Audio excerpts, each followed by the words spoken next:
వరిసేలు అడిగినాయి నీరు దాపెరైతేడాని పత్తి సేలు అడిగినాయి నెత్తురు జల్లెరైతేడాని అవి పట్టుకొని ఏడుస్తున్నాయో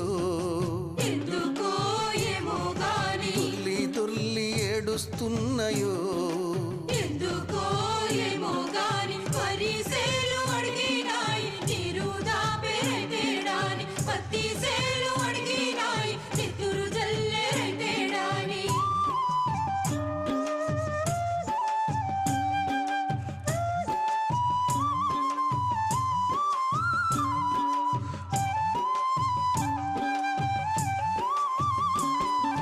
జొన్న సేలు అడిగినాయి వెన్ను పూస